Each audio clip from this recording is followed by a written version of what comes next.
네, 반갑습니다. 회선 공부 성경 꿰뚫어 읽기 오늘 욥기 15장부터 시작하겠습니다. 지난 시간 여러분 잘 알겠지만 저희가 친구들의 첫 번째 욥을 향한 도전 혹은 훈계 이런 말씀들에 대해서 욥이 어떻게 대답하는지 함께 살펴봤고요. 오늘 드디어 대만 사람 엘리바스가 다시 두 번째 질문을 시작하는 장면입니다.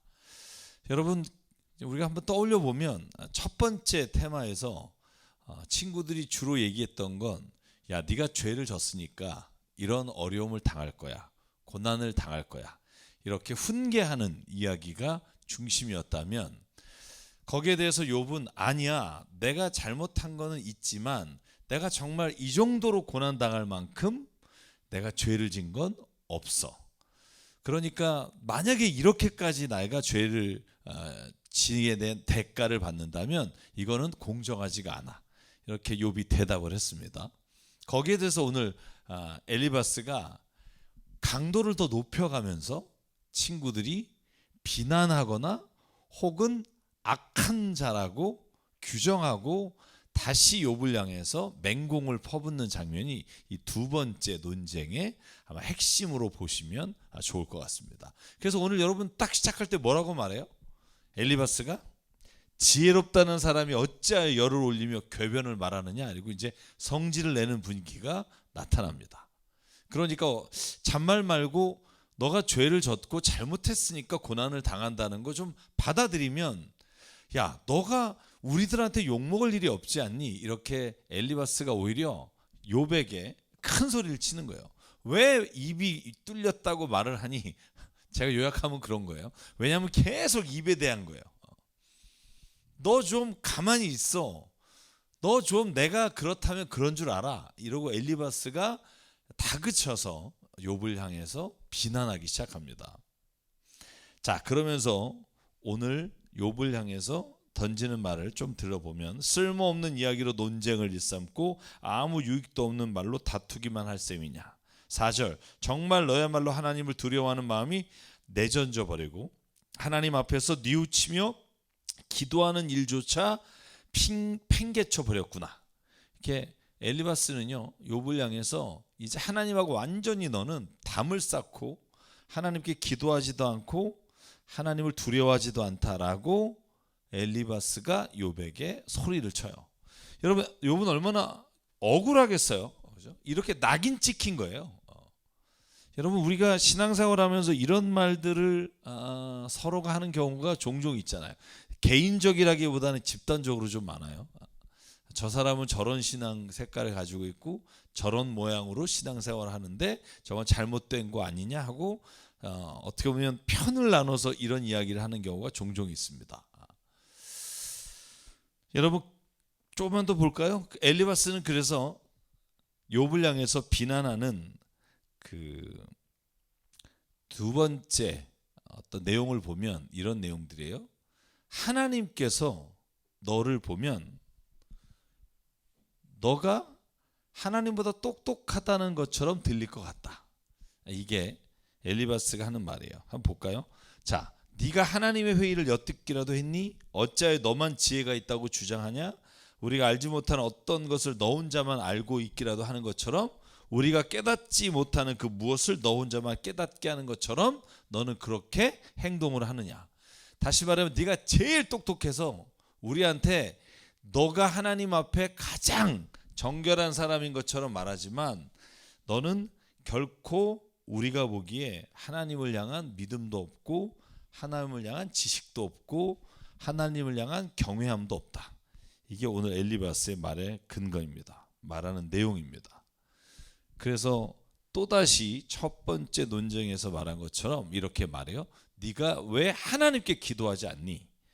이게 오늘 엘리바스가 말하는 논점입니다. 어찌하여 너는 하나님께 격한 심정을 터놓으며 하나님 앞에 함부로 입을 놀려대느냐. 하나님하고는 따지는 관계가 아니라 기도하는 관계다. 이게 엘리바스가 하는 말입니다. 자, 제가 이거 한마디로 요약하면 네가 잘났으면 얼마나 잘났냐. 이제 감정적으로 이제 격해지는 모습을 볼 수 있습니다. 자, 이 내용을 조금만 제가 한번 정리를 해볼게요. 왜냐하면 엘리바스하고 욥의 지금 논쟁의 핵심이 뭔가를 좀 보고 가면 여러분이 이 주제를 잃지 않고 나갈 것 같아요.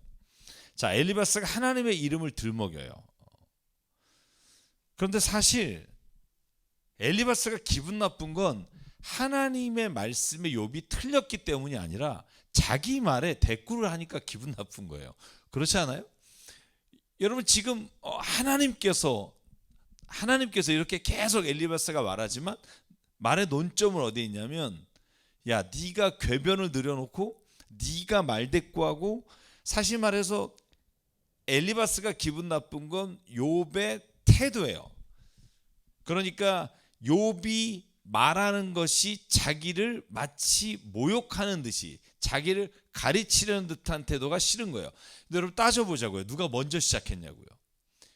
욥이 먼저 시작한 게 아니에요. 엘리바스가 먼저 욥에게 네가 죄졌으니까 고통을 당할 거야 이렇게 말하니까, 거기에 대해서 욥은 아무리 생각해도 하나님을 내가 생각하면 이렇게까지 고통을 죄의 대가로 주시는 분이 아니고, 그리고 내가 죄를 진 것, 하나님 앞에 잘못한 건 많지만 이 정도까지는 내가 고난을 당할 이유는 없다. 그래서 엘리바스에게 욥이 말했지만 엘리바스가 그걸 기분 나쁜 거예요. 저는 그래서 여기에서 엘리바스가 막 화를 내고 성질을 내는 이유가 뭘까? 저는 자격지심이라고 생각해요. 자격지심. 그러니까 여러분 우리가 이런 때 있잖아요. 어떤 날은 똑같은 말을 들었는데 기분이 하나도 안 나쁘고, 어떤 날은 똑같은 말을 들었는데 기분이 되게 나빠요. 왜 그럴까요? 왜 그런 차이가 날까요? 그 말한 사람이 문제가 있을까요? 제가 뭐 쉽게 얘기하면 그런 거예요. 제가 지금 제 자신한테 굉장히 실망한 부분이 있어요. 그리고 자신 없는 부분이 있어. 그런데 누가 이거를 건드릴 때 내가 오히려 그 반응하는 게 그렇지 않은 부분보다 훨씬 더 크다는 거예요. 여러분 외모에 대해서도 마찬가지. 어느 날 갑자기 내가 이제 딱 나를 봤는데 괜찮아. 이 정도면 머리도 마음에 들고 뭐 딱 그러고 나왔을 때 누가 나에 대해서 뭐, 야 너는 왜 그러고 다니냐 이래도 그렇게 뭐 그래 뭐 너는 그러든지 말든지 이렇게 편안한 마음이 되는데, 내가 좀 뭔가 내 외모에 마음에 안 들고 그것으로 인해서 좀 여자한테도 좀 남자한테도 좀 까이고 그러면, 그런 날 와가지고 내 외모를 가지고 뭐라 그러면 확 화가 돋아납니다. 이게 소위 말해서 내 자신이 어떤 말을 들었을 때 반응이 그 사람 말보다는 내 자신의 마음으로부터 반응이 나올 때가 많다는 거예요. 저는 엘리바스가 그런 사람의 유형에 여기에 들어가지 않나는 생각하는 이유는, 엘리바스는 욥에게 자기가 가르치는 위치에 있기를 원하는데 욥이 자기의 가르침에 대해서 순응하지 않으니까 엘리바스는 조금 있다가 보면 입에 대한 얘기를 계속해요. 그러니까 너가 참 잘났다, 네가 말 잘해서 좋겠다, 막 이런 이야기로 계속해서 이야기를 전개하는 이유가 뭘까? 내가 볼 때는 자격지심이라고 생각이 드는 거예요. 여러분 제가 신앙생활하면서 목사로서 가장 제가 경계해야 될 게 뭐냐면 자격지심이라고 생각해요. 내가 만약에 부족한 부분, 내가 뭔가 걸리는 게 있어서 다른 사람의 말을 고깝지 않게 듣거나 아니면 다른 사람의 말에 과도하게 반응하는 일이 내 자신에게 있다는 걸 제가 알기 때문에 늘 경계하는 게 자격지심이에요. 내가 진짜 이 사람 말이 기분 나쁜 건지, 아니면 지금 내 상태가 이 말을 받아들일 수 없는 상태인지, 이 두 가지를 좀 늘 생각해야 되는 거죠. 그래서 여러분 교회 안에서 가장 성도들끼리 이렇게 문제가 생기는 이유가 뭐냐면, 인정받으려고 하다가 오히려 인정받지 못할 때 교회 안에는 서로가 비난하고 서로가 다툼이 일어날 때가 많다는 거예요.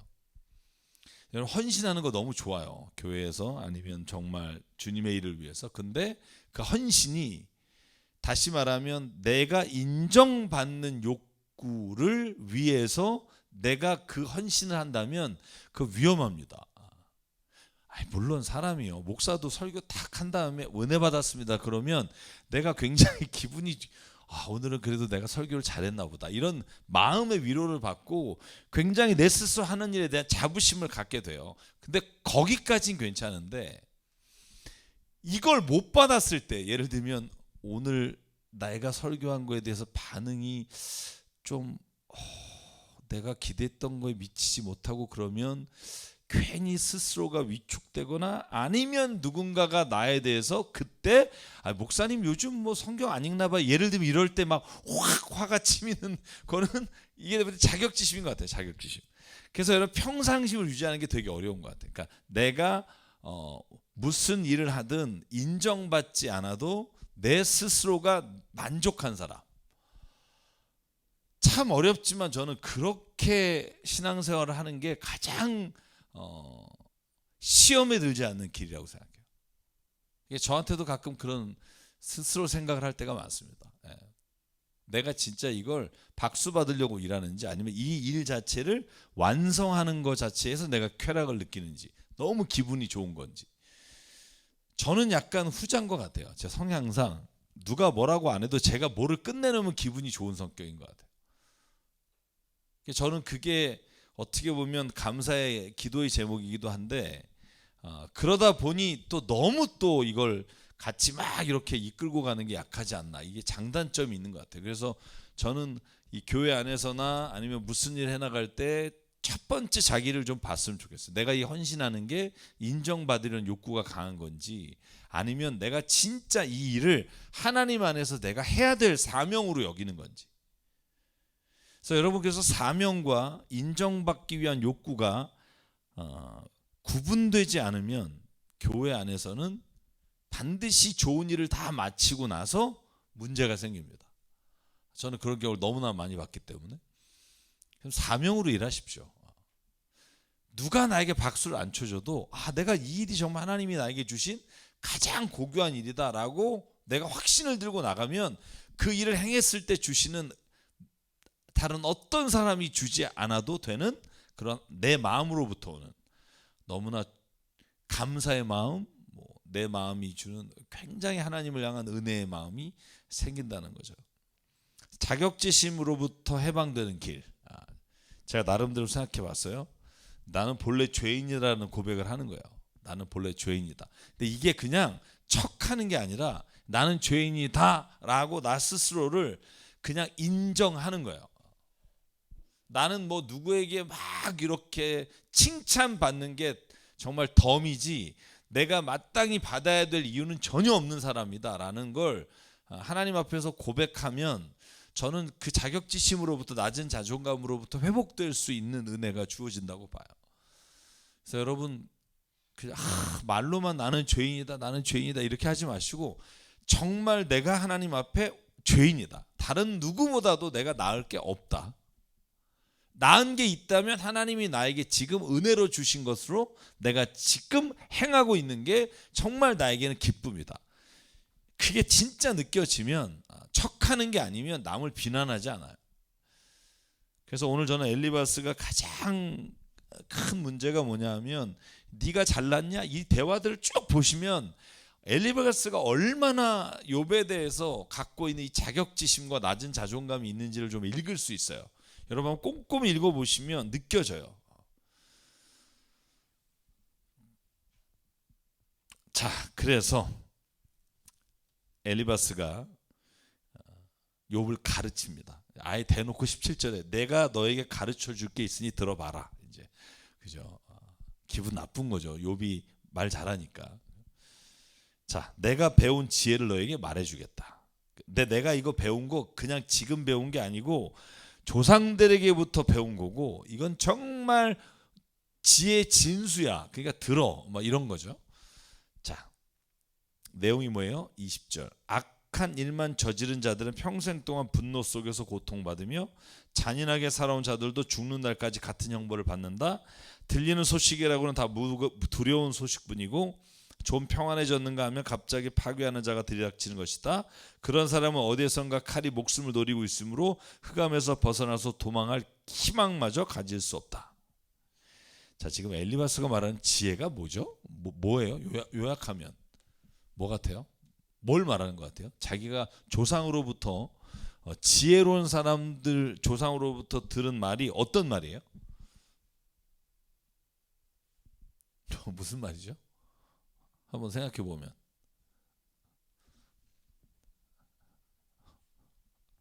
악한 사람은 죽는다 이런 말이지만 이 말의 강도로 보면 지금 욥에게 너는 죽어 마땅하다 이렇게 지금 몰아붙이는 거예요. 그러니까 지혜다. 내가 정말 너가 잘 들어. 이거 정말 중요한 지혜야 라고 말하는 내용이 뭐냐면 너는 악하기 때문에 넌 죽을 거야. 이게 지금 엘리바스가 욥에게 하는 말이에요. 자, 그런데 이게 성경적인가요?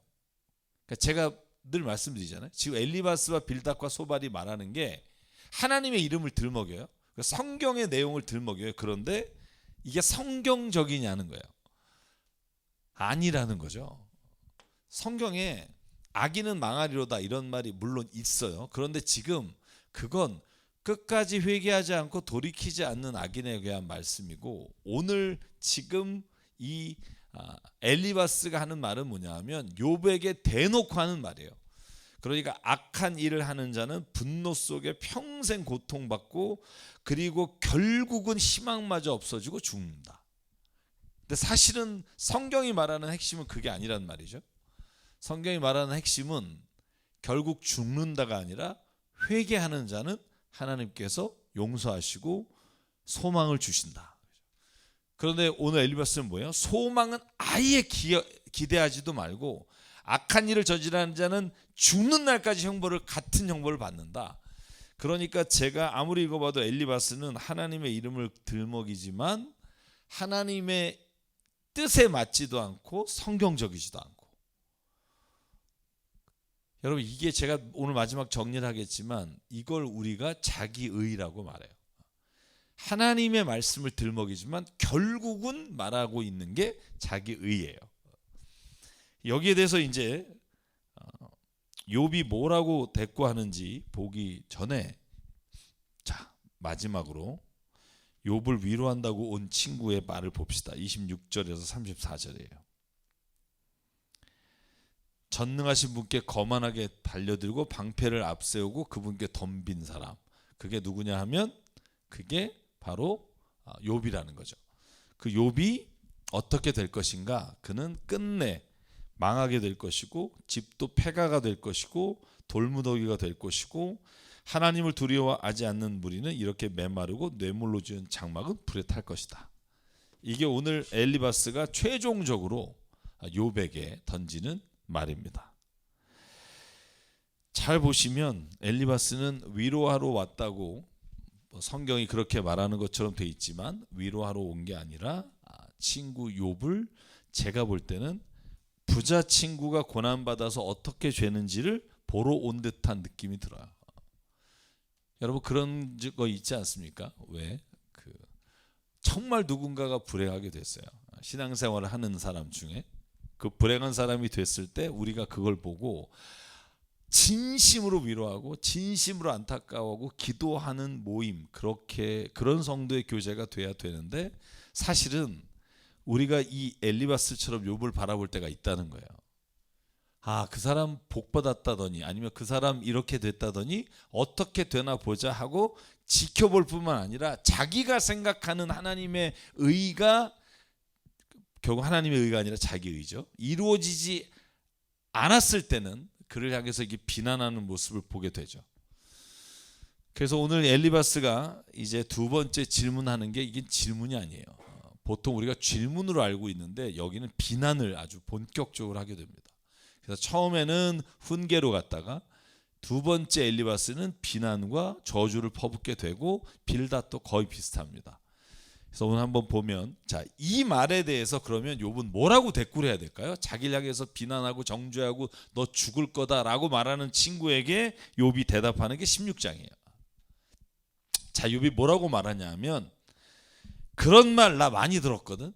이게 이제 욥의 대답이에요. 2절. 많이 들었거든. 위로한다고 하지만 오히려 너희는 하나같이 나를 괴롭힌다. 저는 이게 진짜 하고 싶은 말이겠죠, 욥이. 뭐하러 왔니? 위로한다며 너희가 하는 모든 말이 나를 정말 얼마나 괴롭히는 줄 아니? 야, 정말 이 말을 욥이 하기까지가 그 마음에 얼마나 복장이 터졌을까요? 그죠? 심지어는 너 악하니까 죽는다, 뭐 희망도 없다, 이렇게 자기가 생각하는 대로 욥에게 떠든단 말이죠. 자, 3절 욥도 이제 막 나가요. 너희는 이런 헛된 소리를 끝도 없이 계속할 테냐? 무엇에 홀려서 그렇게 말끝마다 나를 괴롭히냐? 너희가 내 처지가 되면 나도 너희처럼 말할 수 있을 것이다. 나도 너희에게 마구 말을 퍼부으며 가엾다는 듯이 머리를 내저을 것이다. 자, 보시죠. 입장이 바뀌었어도 내가 너에게 이렇게 할 수 있어. 그런데 자, 5절 내가 입을 열어 여러 가지 말로 너희를 격려하며 입에 발린 말로 너희를 위로하였을 것이다. 그런데 6절 내가 아무리 말을 해도 이 고통 줄어들지 않습니다. 입을 다물어 보아도 이 아픔이 떠나가지 않습니다. 자, 욥은요 친구에게 엘리바스에게 네가 위로한다고 와놓고 날 이렇게 괴롭히냐라고 그들에게 대해서 대항하고 싸우다가 결국 어디로 가냐면 하나님께로 탄원을 바꿔요. 자, 여러분, 그러니까 제가 여기서 중요한 어떤 신앙에 있어서 하나의 교훈을 깨닫게 된다면 나를 비난하거나 나를 욕하는 사람한테 대꾸하지 마십시오. 대꾸해봤자 어차피 나를 비난하려고 하는 사람은요 설득되지 않습니다.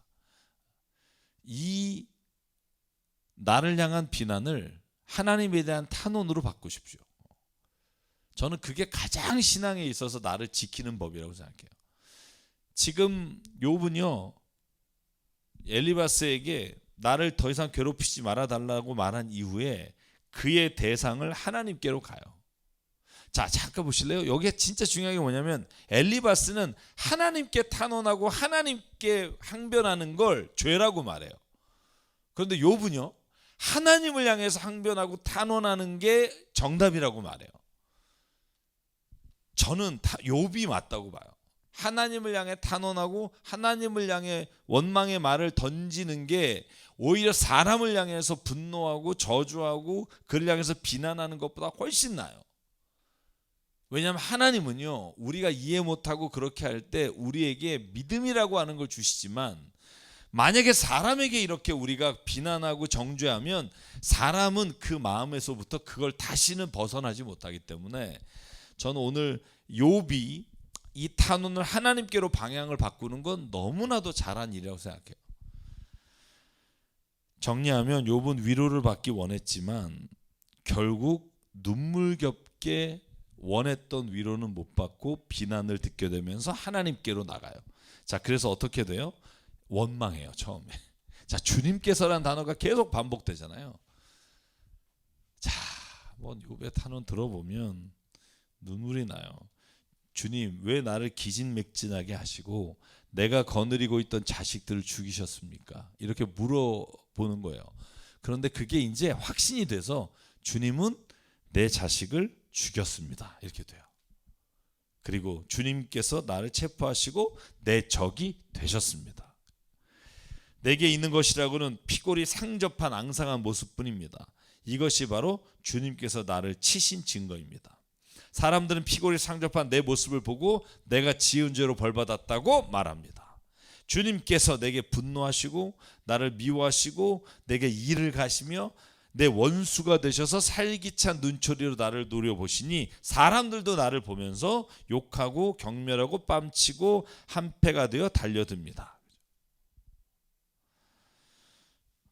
자, 엘리바스에게 받은 비난과 저주를 이제 욥은 하나님께 탄원하면서 말해요. 주님이 왜 나 자식을 죽이셨습니까?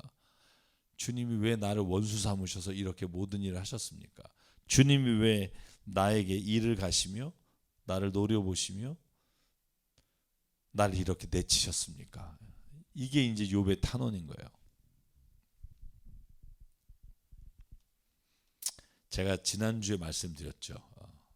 의심은 불신이 아니다. 의심은 이해하지 못하기 때문에 하나님께 던지는 질문이다. 그러면 하나님은 그 의심의 말을 듣고 우리를 저주하시거나 버리시는 게 아니라 그 의심의 그 말에 우리가 체험으로 혹은 우리가 말씀으로 혹은 우리가 마음의 심령으로 그 뜻을 이해하게 해주신다. 그러므로 의심은 믿음으로 가는 길이지 믿음과 반대되는 불신이 아니다. 이걸 말씀을 드렸어요. 저는 오늘 이 욥의 탄원이 그와 같은 거예요. 하나님께 불신인 것처럼 보이잖아요. 그런데 불신이 아니라니까요. 이해할 수 없는 거예요. 왜 나에게 이런 고통을 주셨느냐. 그러면서 그 하나님이 주신 고통 때문에 사람들도 나를 욕하고 있다는 거예요. 이중적 고난이 온다는 거죠. 자, 그래서 욥이 주께 뭐라고 탄식을 합니까? 하도 울어서 얼굴마저 핏빛이 되었고 눈꺼풀에는 죽음의 그림자가 덮여 있습니다. 그러나 나는 폭행을 저지른 일이 없으며 내 기도는 언제나 진실했습니다. 탄원하는 거예요. 하나님 앞에. 내가 그런데 진짜 하나님, 내가 누구한테 폭행 저질러서 사람을 아프게 하고 때린 적이 있습니까? 내가 진짜 기도를 막 척한 적이 있습니까? 진실하게 하나님 앞에 기도했죠. 여러분 욥기 1장에 뭐라고 돼 있어요? 욥의 가족들이 다 모여서 생일 때 잔치를 하면 혹여라도 그 가운데 죄를 졌을까 봐 자식 한 사람 한 사람 위해서 하나님 앞에 번제를 드렸잖아요. 죄를 용서해 달라고. 부지불식간에 지은 죄도. 그러니까 욥이 얼마나 그걸 지키며 살았는지를 하나님께 항변하는 거예요. 18절 땅아 내게 닥쳐온 이 잘못된 일을 숨기지 마라. 19절 하늘에 내 증인이 계시고 높은 곳에 내 변호인이 계신다. 무슨 말이에요? 하나님을 향해서 앞에는 원망해요. 주님께서 나를 죽이셨고 주님께서, 근데 여기서 뭐라 그래요? 하나님이 내 증인이 되셔야 됩니다. 하나님이 내 증인이십니다. 이게 믿음이죠. 상황은 도저히 이해가 안 가요. 그런데 하나님은 이 내가 당하는 모든 일에 증인이 되십니다 라고 하는 믿음의 고백을 하는 거, 이게 바로 진짜 저는 하나님을 신뢰하는 믿음이라고 봐요. 우리가 이런 것 쉽지 않죠. 상황이 나빠지면 하나님을 원망하는 것으로 끝나지 않죠. 원망해서 불신으로 간단 말이에요. 그런데 욥은 하나님을 원망하고 탄원하지만 그러나 그게 불신으로 가는 게 아니라 하나님께, 하나님 당신만이 나를 지금 이 모든 사람들의 비난으로부터 지켜주실 변호인이십니다 라고 하나님 앞에 나가는 거예요. 이게 믿음인 거죠. 저는 이게 믿음이라고 봐요. 그리고 21절 사람이 친구를 위하여 변호하듯이 그가 하나님께 내 사정을 아뢰는다. 이제 몇 해만 더 살면 나는 돌아오지 못하는 길로 갈 것이다. 이제 욥은 자기에 대해서 이제 완전히 내려놓은 거예요. 이제 이 몸이 아프니까 얼마 안 남았다고 이제 고백해요. 하나님 앞에. 다시 잘 될 거라 뭐 이런 희망을 가지고 지금 기도하는 게 아니에요. 자, 제가 20절에는 이렇게 좀 번역이 되게 어려운 부분이 욥기 16장이라고 해요. 그래서 제가 원어를 비교해 보니까 번역이 거의 반대로 번역할 수 있는 본문들이 꽤 많아요. 특별히 여기가 개정개혁에는 내 친구들이 나를 조롱하고 나는 하나님께 눈물을 호소합니다 라고 돼 있는데 새 번역에는 내 중재자는 내 친구다. 이 뭔 말인지 잘 모르겠어요. 그래서 제가 주석을 좀 찾아보니까 히브리어 원어로 주석하신 분이 이게 두 가지 이중적 번역이 가능하다고 해놨더라고요. 그래서 사실은 이 본문이 사람들은 나를, 친구는 나를 조롱하고 하나님은 나를 그 눈물로 호소하시는 분이시다라는 말도 될 수도 있고, 내 친구가 하나님과 나 사이에서 변호하듯이 그렇게 말하고 있다라고 번역도 할 수 있고. 그래서 어쨌든 중요한 포인트는 뭘까? 욥이 지금 하나님께 호소하고 있다는 거예요. 그 호소가 좀 더 되니까 17장도 볼게요. 17장에도 욥이 탄원이 계속돼요. 자, 1절에 보니까 기운도 없어지고 살 날도 얼마 남지 않고 무덤이 나를 기다리고 있구나. 조롱하는 무리들이 나를 둘러싸고 있으니 그들이 얼마나 심하게 나를 조롱하는지 내가 똑똑히 볼 수 있다. 주님께서 친히 내 보증이 되어 주십시오. 내 보증이 되실 분은 주님밖에 아무도 없습니다. 여러분, 성경의 위대한 인물들이 하나님 앞에서 이해할 수 없는 일을 당할 때 고백이 이거예요. 하나님, 난 진짜 모르겠어요. 그리고 난 정말 이걸 이해할 수 없어요. 그런데 주님, 나는 주님에 대해서 확신을 가지고 있습니다. 주님만이 나의 변호이며 나의 보증이십니다. 여러분 만약에 주님은 나의 산성, 주님 나의 피난처 되시며 주님 나의 요새시며 뭐 이런 고백들이요 항상 주님이 지켜주셔서 나온 고백이라고 생각하세요? 자, 욥의 고백으로 한번 비교해 볼까요? 자, 보세요.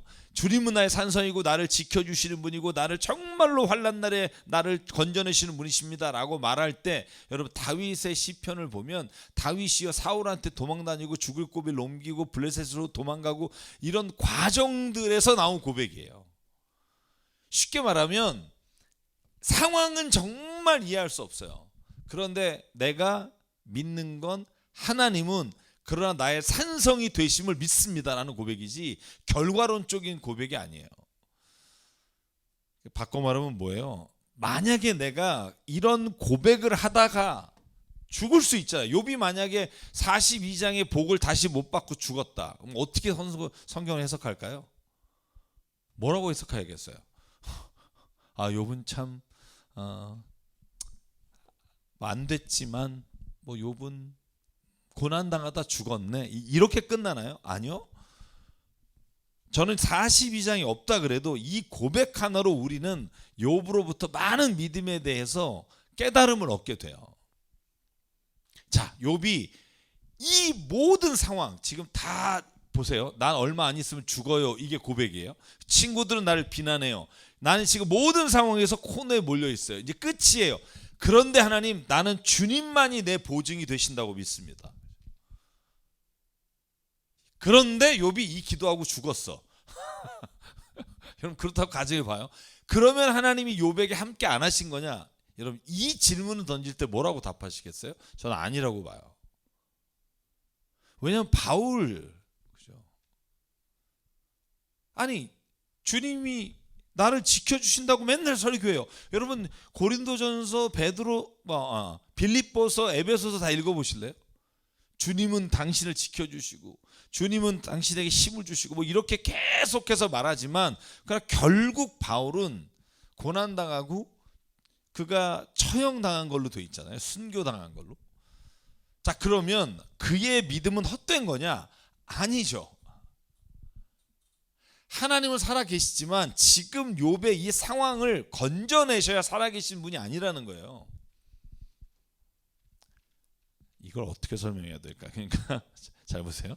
자, 하나님이 살아계시다는 게 내가 지금 어려움이 있어. 이걸 나에게 건져주시면 하나님 살아계시고 이걸 안 건져주시면 하나님은 안 살아계시다라고 생각하는 건 누구예요? 나라니까요. 그러니까 내가 그렇게 생각한다고 해서 하나님이 안 계신 게 아니고 내가 그렇게 구원을 받았다 그래서 살아계신 게 아니라는 거예요. 그건 내 생각인 거고 하나님은 살아계십니다라는 고백은 영원한 진리의 고백이에요. 자, 다시 한번 욥으로 돌아올게요. 욥이 고난을 당해요. 모든 걸 잃었어요. 몸도 지금 육신이 별로 안 좋아서 죽을 날도 얼마 안 남은 것 같아요. 그런데 친구들 와서 비난하고 욕하고 그래요. 그때도 욥은 하나님은 살아계십니다. 이 말은 주님은 나의 보증이십니다. 이 말은 지금 나를 건져주면 하나님이 살아있는 거고 지금 나를 만약에 안 건져주면 하나님은 살아있지 않다라는 고백이 아니라 이 결과에 상관없이 나는 하나님이 나를 보증하는 분이고 신뢰할 만한 분이라고 나는 믿습니다라는 고백이에요. 이게 믿음이라는 거죠. 만약에 여러분 나를 만약에 내가 원하는 대로 해주면 하나님이 계신 거고 안 해주면 안 계신 거라는 게 믿음이냐고. 이건 믿음이 아니라니까요. 근데 많은 우리 그리스도인이 이걸 믿음이라고 착각해요. 기도하면 고쳐주실 거다.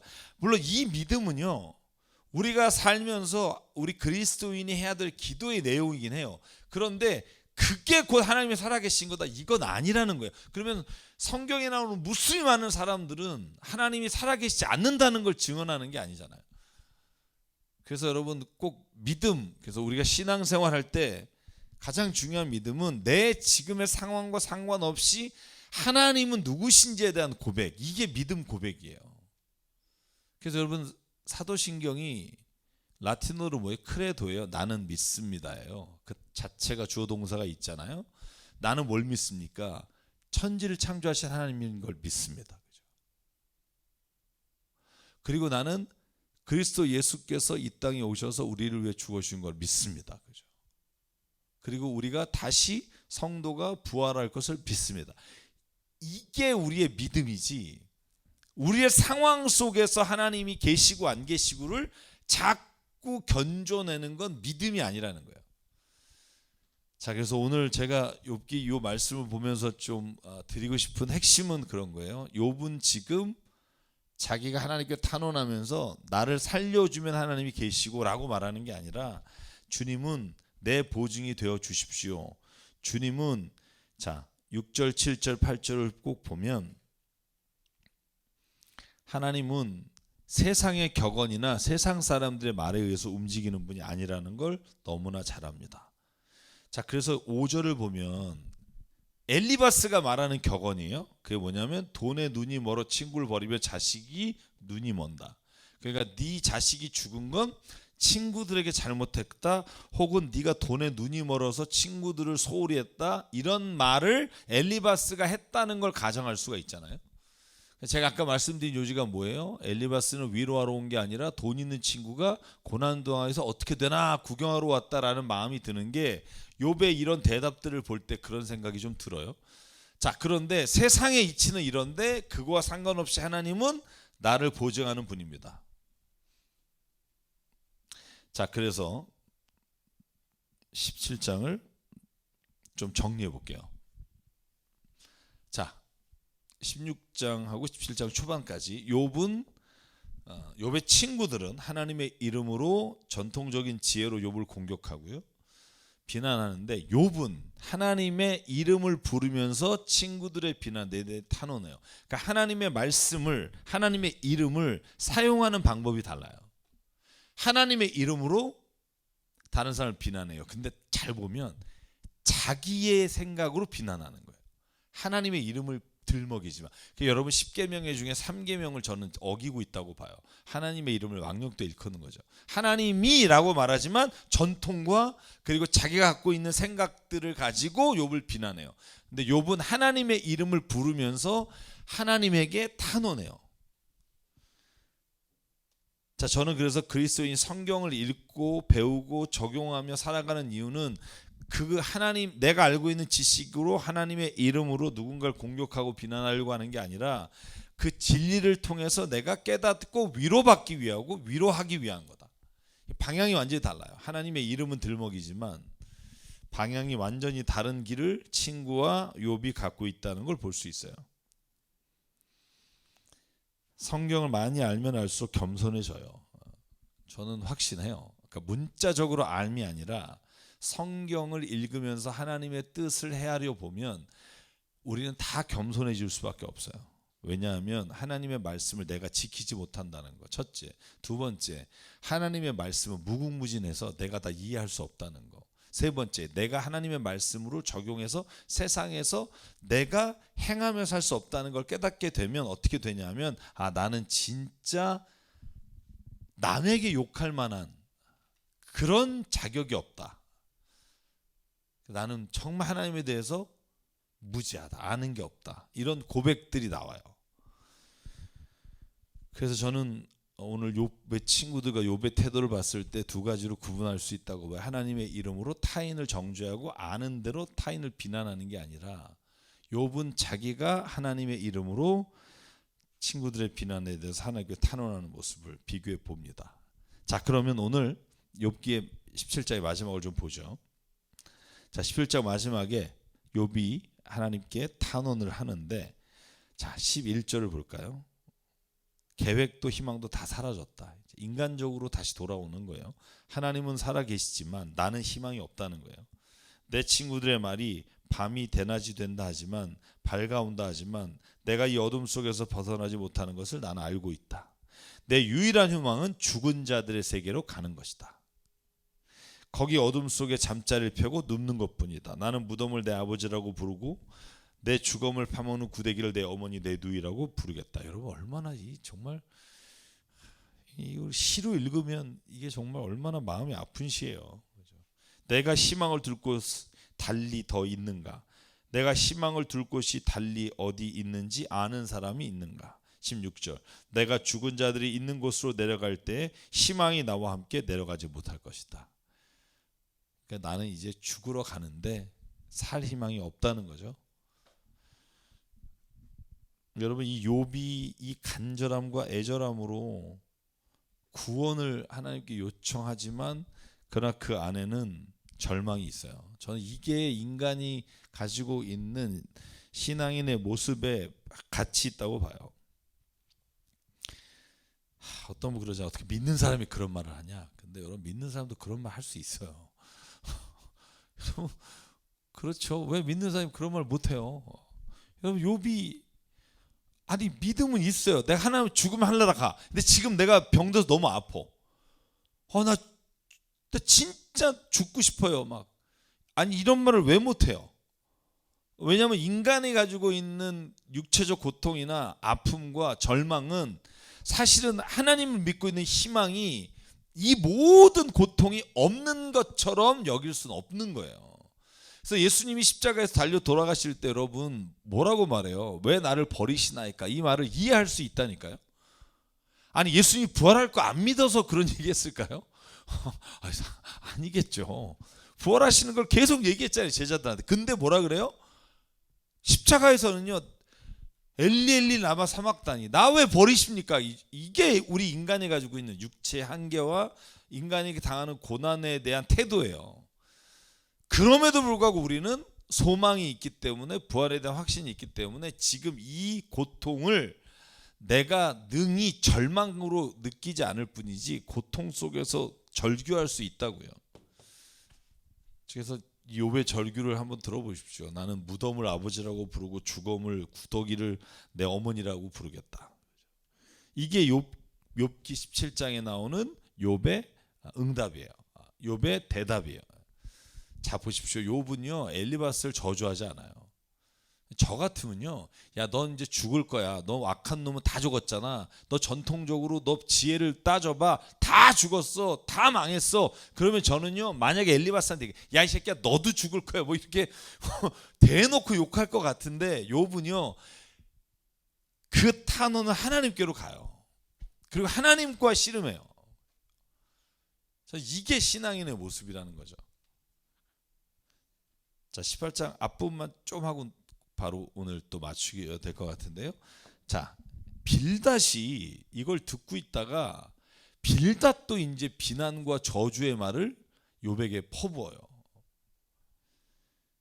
자 한번 보실래요? 너 언제 입 다물래? 지금 대놓고 하는 말이 너 언제 입 다물래? 제발 좀 이제라도 눈치를 채고 말을 그치면 우리가 말을 할 수 있겠다. 어찌하여 너는 우리를 짐승처럼 여기며 어찌하여 우리를 어리석게 보느냐? 화가 치밀어서 제 몸을 갈기갈기 찢는 사람아, 내가 그런다고 이 땅이 황무지가 되고 바위가 제자리에 밀려나겠느냐? 결국 악한 자의 빛은 꺼지게 마련이고 그 불꽃도 빛을 잃고 마는 법이다. 그 집안을 밝히던 빛은 점점 희미해지고 환하게 비추어 주던 등불도 꺼질 것이다. 그의 힘찬 발걸음이 뒤뚱거리며 제 꾀에 재가 걸려 넘어지게 될 것이다.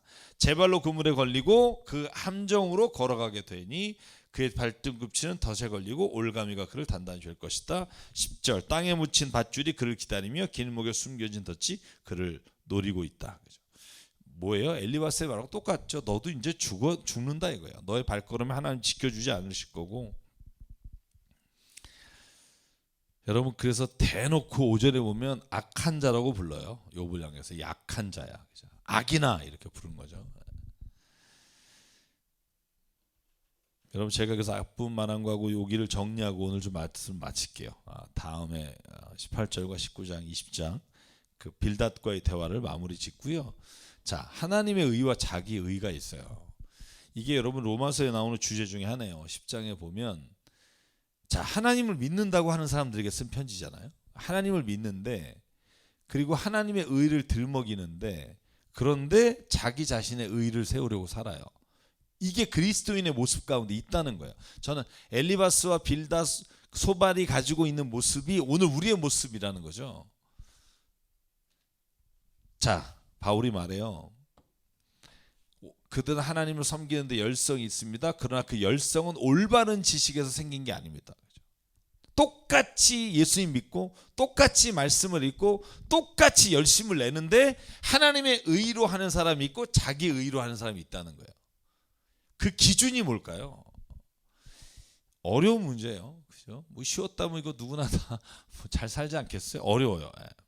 예. 빌닷의 말을 좀 보면, 저는 엘리바스의 말과 빌닷의 말을 좀 살펴보면 하나님의 이름을 들먹이면서 하나님의 의를 강조하는 사람, 그런데 가만히 들여다보면 그 사람에게는 문제가 있어요. 그게 무슨 문제라냐 하면 모든 기준이 자기예요. 하나님의 이름과 말씀은 들먹이지만 기준은 자기예요. 자기가 보기에 기분 나쁜 사람, 자기가 보기에 구원 못 받을 것 같은 사람, 자기가 보기에 악한 사람, 이 기준을 자기가 정해요. 여러분, 왜 바리새인과 율법학자와 예수님이 논쟁하셨죠? 이것 때문에 논쟁하신 거예요. 그죠?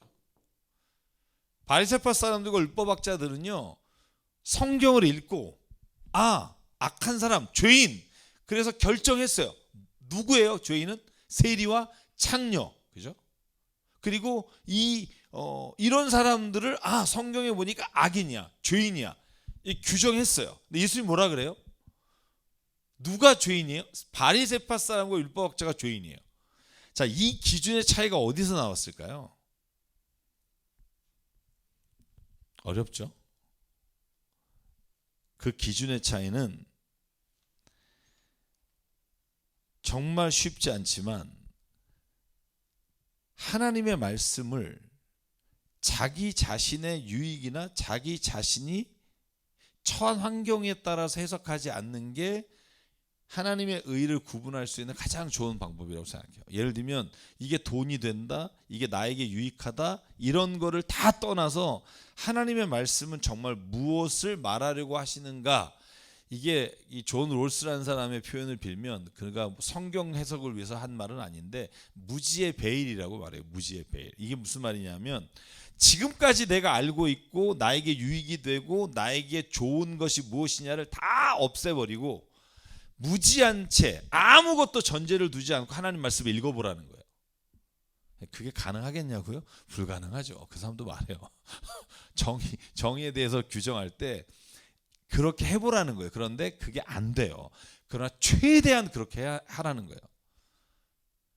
그러니까 내가 지금 돈이 있으니까 성경을 읽을 때 돈 있는 사람을 두둔하는 말씀을 찾는 게 아니라, 내가 지금 너무 가난하고 힘이 없으니까 나를 지지하고 두둔하는 말씀을 내가 찾는 게 아니라 내 상황과 내가 갖고 있는 모든 조건들을 다 제하여 놓고 성경 말씀을 그냥 읽으라는 거예요. 한번 해보시라고요. 그러면 진짜 달라질 거예요. 뭐가 달라지냐 하면 내가 규정하고 내가 의롭다고 악하다고 말하는 사람들의 기준이 내 상황과 처지와 상관없이 하나님이 말씀하고자 하는 그 사람, 그 기준이 무엇인지를 보게 된다는 거예요. 여러분, 저는 꼭 한번 해보셨으면 좋겠어요. 무지의 베일. 다 내가 갖고 있는 전제를 버리고 내가 누구냐도 버리고 내가 지금 얼마의 돈이 또 얼마의 지식이 또 얼마의 명예가 있는 거 다 버리고 한번 성경을 있는 그대로 읽어보자고요. 그러면 내가 하나님의 기준을 볼 수 있는 눈이 열리게 된다는 거예요.